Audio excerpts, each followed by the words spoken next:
muita gente para ser lembrada. Essas pessoas estão sendo esquecidas e elas não podem ser esquecidas. Médicos, como o doutor Ladislau Salles, que montou a primeira casa de saúde aqui, que chegava doente lá, se tivesse dinheiro atendia, se não tivesse dinheiro atendia do mesmo jeito. Certo? O Venceslau Salles fundou, junto com o irmão, o ginásio Bituruna. Essas pessoas não são citadas. Eu acho isso uma injustiça com esses pioneiros. De fato, né? O nome, né? Eu não quero advogar em causa própria. Não, mas veja bem, meu pai ajudou a construir essa cidade. Meu pai não é nome de rua. E o nome do pai do senhor? Meu pai é Delon de Rosado. Meu pai não é nome de rua. Meu pai tem a cadeira de dentista dele lá no museu. Daqui a pouco tempo eu cheguei lá, estava com o nome trocado. Certo? Eu vou falar sem convicção, 100%.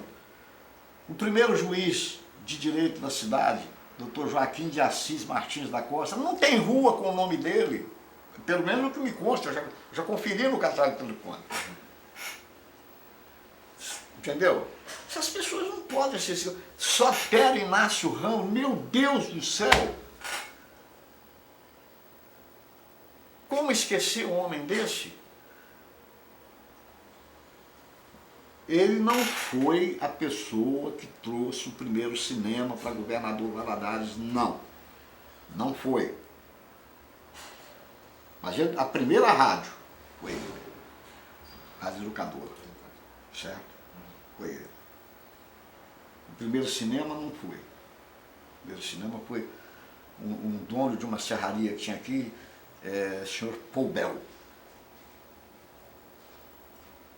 Entendeu? Mas o senhor Sotero fez o Cine Guarani, na rua Prudente de Moraes. Depois ele fez o Cine Imperial, na Barão do Rio Branco, com Israel Pinheiro. A entrada era pelo Israel Pinheiro. Depois ele comprou o Cine Ideal, que tinha sido feito, construído pelo senhor Valdemar Rodrigues de Melo e o senhor Afonso Breta Sobrinho. Ele comprou o Cine Ideal. E depois fez uma beleza de cinema como o Cine Palácio. E quase não se vê falar desses homens, da família, dos filhos que foram. Entendeu? Eu acho que isso não pode ser esquecido. Isso não deve ser esquecido. A memória da cidade está aí. Uma cidade sem memória é uma cidade, um corpo mutilado. É fadada ao fracasso. Não, está fadada ao fracasso. Estou de pleno acordo com você. Sr. João, e quanto o cenário político de Valadares? Basicamente, num período que antecede, né, não só, né, mas fazendo um recorte, não só o período áureo, né, de grande contestação política, aquela coisa toda, os movimentos estudantis, que foi a partir de 64, mas um período anterior a isso, como que era a política aqui em Valadares e, posteriormente, depois do golpe, como que passou a ser? A política em Valadares era igual em todo lugar, é PSD e UDL. Não difere, né? Difere muito pouca coisa, era igual em todo lugar. Eu diria até que era de um sectarismo muito avançado. Está entendendo? Ou ganhava o PSD, ou ganhava o DN. Os partidos pequenos não tinham chance, e havia muito poucos. Os integralistas, por exemplo. Meu pai, por exemplo, era do PR, Partido Republicano. Certo? Ao que me consta, Valadares não tinha nenhuma representatividade nas câmaras, na Câmara Federal, na Assembleia Legislativa. Não tinha representante. Que eu saiba, não. Certo? Essa representação na Assembleia Legislativa foi depois de 64. Antes E não tinha outra maneira de ser, não. A política era muito interiorana, né? Interiorana no sentido estrito da palavra. Se você era do PSD e fizesse uma ponte e eu fosse da UDN, eu não passava nela porque foi você que fez. Assim era a política, mas era assim em todo lugar. Representatividade. E a respeito de repercussão, basicamente, do golpe de 64, refletiu aqui em Valadares? Em 1960, eu era presidente da União Estudantil de Governador Valadares. O UEGV, né? Hein? O UEGV. Da UEGV. E quando começou no país esse movimento subversivo, digamos assim, comunista, aquela coisa toda. E como não poderia deixar de ser, esse movimento infiltrou bastante no meio estudantil. O jovem, ele ainda não tem uma formação para saber que lado ele vai, parece que eles se aproveitaram disso e infiltraram muito nesse meio, certo? Isso também aconteceu aqui em Valadares. Isso também aconteceu aqui na União Estudantil daqui. Em 1964, eu me lembro de estudantes que fugiram da cidade porque foram pressionados pelo regime militar. Eu só não vou citar nomes, porque eu sei que a mãe de alguns ainda estão vivos e podem ficar assim meio aborrecidos, então eu não vou citar. Você está entendendo? Mas fugiram, saíram daqui. Quando essa caça aos bruxos apareceu. E aconteceu um fato muito interessante. Muito interessante. O governador na época de Minas Gerais era o Magalhães Pinto. Certo? E em Valadares começou um movimento das mulheres. A famosa marcha. Exatamente. Ela não foi só aqui, não. Ela eclodiu também em outros lugares. Mas aqui teve uma proporção bem grande para a época, entendeu? Quando culminou com a Revolução propriamente. Eu não ouso dizer que foi por causa da marcha dessas mulheres, não. Marcha da Família com Deus pela Liberdade. Eu não ouso dizer que isso tenha motivado a eclosão da Revolução que não disparou um tiro. Eu não ouso dizer isso, não. Agora, o que eu tenho certeza é que aquele monumento que está lá embaixo, chamado Monumento da Boca Aberta, é em homenagem a essas mulheres. Isso aí eu tenho certeza. Certo? Depois o movimento, o regime militar ocupou tudo e daí para frente todo mundo conhece a história. Festa de sindicato, essa coisa toda, tudo teve Daí para repercussão. frente todo mundo conhece. Né? O regime militar é igual também todo mundo. Muda só o títere. O resto é tudo a mesma coisa. Não fica nada. Sou João, só pra gente fechar a conversa com a gente, que por sinal está sendo, nossa, muito agradável. Quanto o traçado de Valadares, só voltando um pouquinho, a gente está lá na década de 60, mas não tem problema algum. A gente está falando da história de Valadares em geral mesmo. Quanto o traçado de Valadares, existiam muitas controvérsias a respeito de quem mesmo traçou Valadares. Eu já esperava essa pergunta, certo? Eu já esperava. Me parece que a família do Serra Lima não gosta muito que se fale desse detalhe, não. Mas a gente também é preciso de ser um pouco assim, avançar um pouco na resposta. A Vitória Minas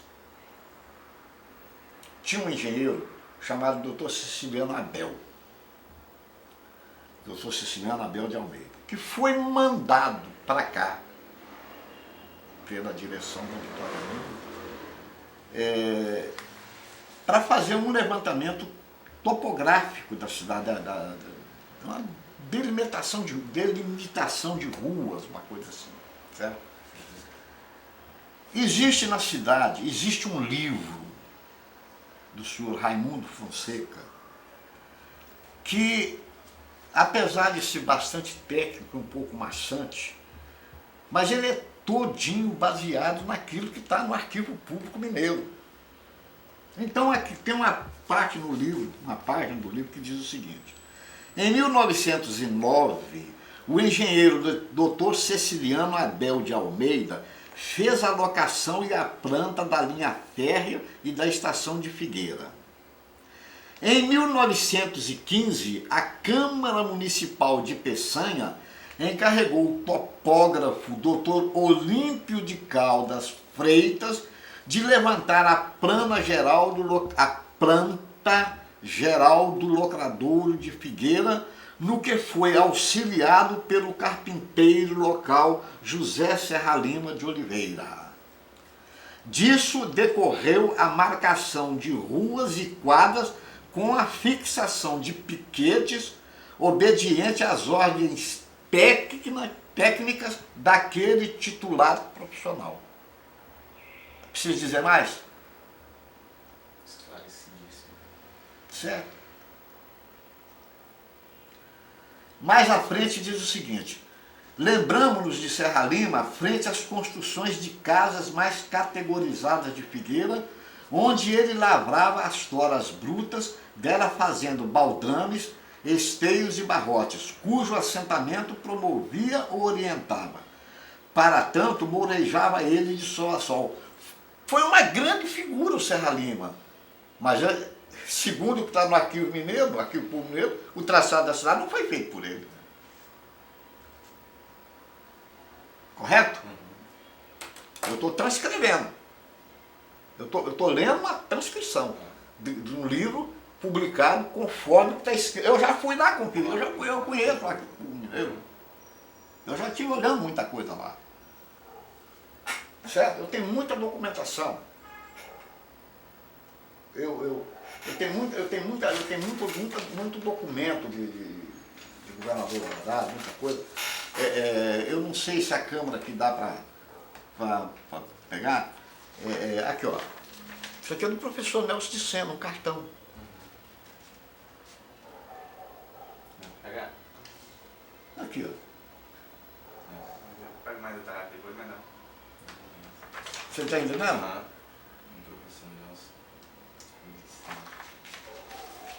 Então veja bem, eu fico chateado quando começam a escrever ou falar muita coisa sem um certo embasamento.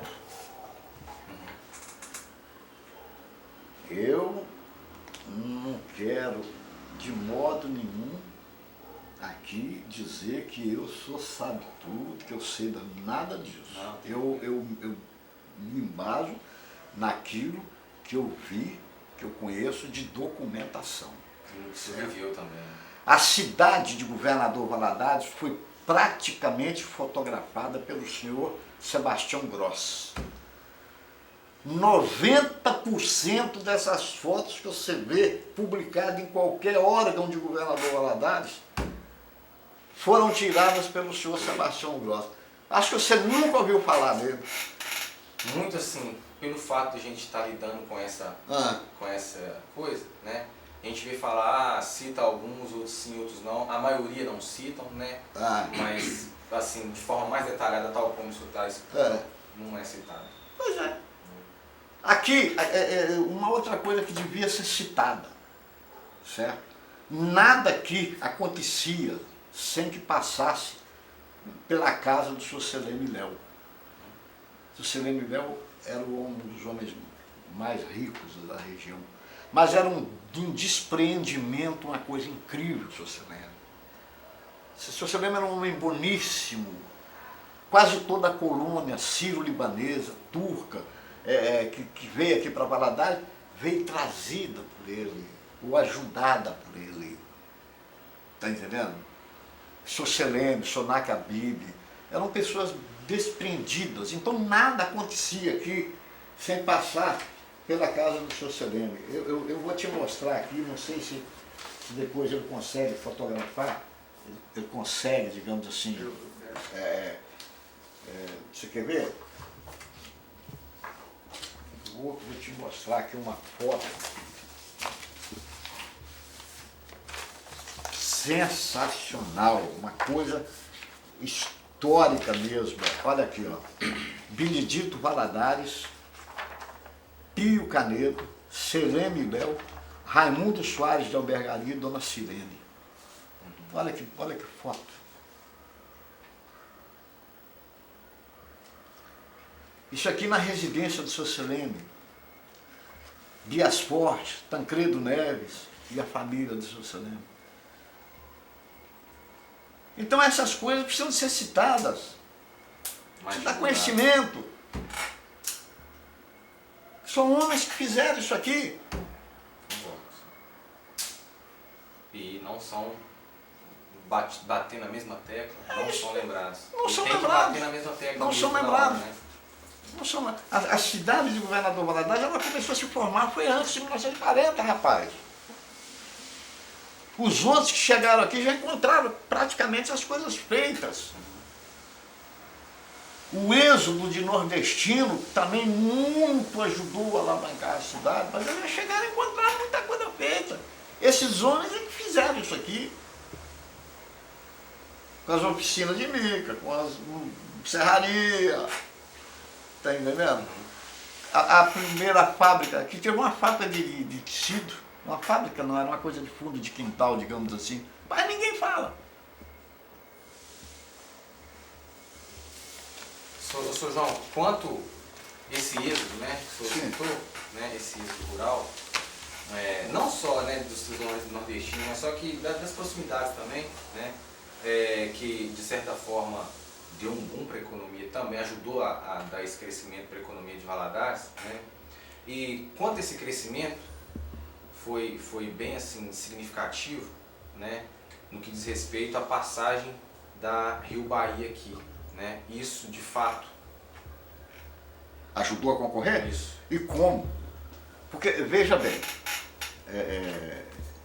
eu talvez vá criar aqui uma polêmica sem querer, certo? Sem querer. Valadares foi privilegiadíssima porque ela teve a passagem da história da Estrada de Ferro Vitória-Minas e a passagem da BR-116, a chamada Rio Bahia. Mas Valadares, eu não sei por que não tem vocação industrial. Ela não tem vocação industrial. Que por sinal esses dois mecanismos eram e são excelentes para escoamento de produção. Pois é, mas a Valadares não tem vocação industrial. Uma coisa curiosa isso. Eu me lembro que parece que montaram uma fábrica de bicicleta, que parece que não deu certo. Porque tinha que buscar tudo de São Paulo, então traz o trem já pronto, já traz manufaturado. Bem mais viável, né? Bem mais viável. Bem mais lucrativo. É isso aí. Eu não sei se porque o governador Valadares estava situado num ponto, digamos assim, equidistante do grande centro produtor e do centro consumidor, que seria o Nordeste, e que por razão disso, eles preferiam já trazer direto de lá para o Nordeste, ao invés de fabricar aqui para mandar para o Nordeste. A verdade é que nós nunca tivemos vocação industrial, embora tivesse dois grandes poderes para alavancar isso, que foi o Estado de Ferro Vitória-Minas e a Rio Bahia.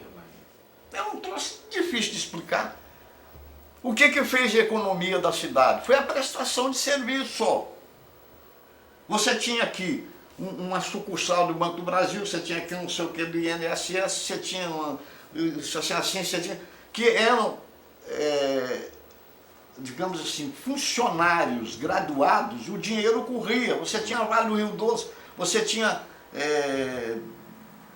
já citei, INSS, Banco do Brasil. Hoje nós não temos mais isso. A cidade ela viveu muito tempo escudada na prestação de serviço.